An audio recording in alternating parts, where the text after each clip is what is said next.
When he awoke the next morning, the wolf was gone. Other than the rope lying on the floor and the can of rocks still perched in the chair, there was no other evidence to show she had been there, if she'd been there at all. It was very possible he had hallucinated the whole thing, including laying out the items while sleepwalking. He stood there for several minutes, staring at the untied loop. It hadn't been chewed or cut, but simply untied. With her human hands. He shook his head and took a deep breath. But what if I hadn't been dreaming? What if I didn't dream you? What if you're real? He glanced out the window. If you are, it means you're out there.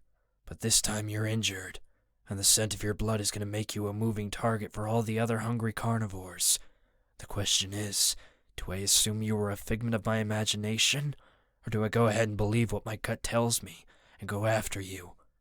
After all, that gut instinct had saved his life many times, including that horrendous moment a split second before his world exploded a year ago. Joshua reached for his jacket. He had to go after her. He had to convince her to come back to the cabin where she'll be safe until she'd healed enough. That should take a few weeks. He stopped, his hand on the door latch. What am I doing? He took a step back as realization sank in. What am I doing? What am I thinking? Why am I even arguing with myself about this? Get your shit together, Cobb! She doesn't exist. She never existed. He gave the rope another glance. Come on, Cobb. Get freaking real here. I must have imagined it all. There isn't any shape-shifting wolf girl. There's no such thing. Angrily, he threw his coat at the hook, missed, but didn't care to pick it up from where it had fallen on the floor. Guy's right. This is what I get for not taking my meds. I'm starting to hallucinate, making up crap.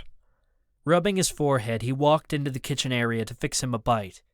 The moment he opened the door to the fridge, the sound of a wolf's howl permeated the walls of the cabin. An instant later, he heard a scream, high-pitched and unmistakably human. Joshua bolted for the door, snatching up his coat and rifle with one hand as he grabbed the door with the other. Out on the porch, he surveyed the area as he bundled up. The ground was solid white powder. No footprints, no splotches of blood or any signs of a struggle didn't mar its pristine layer. Sniffing the air didn't give him any clues either. He strained his ears, but the sound didn't repeat. Wolf! Wolf! Nothing. Not even the wind blew through the trees. Wolf! Joshua hesitated, then tried a different tactic. Qitirin! Although the sound appeared to have come from the front of the cabin, he knew that it was possible it had bounced acoustically from the rear, on the side that faced the stream. Moving slowly, he rounded the side of the building and peered in the back. A trail of small depressions led directly away from the cabin, heading straight for the embankment. Joshua trudged through the soft layers, keeping alert to every sound and anything moving. Topping the rise which separated the cabin from the stream, he glanced up and down the half-frozen waterway. Nothing. Until he spotted what appeared to be a disturbance in the snow on the opposite bank. Curious, he advanced closer, his eyes scanning the patch. Gray sunlight gave the white powder a dingy appearance, as if it needed a good bleaching.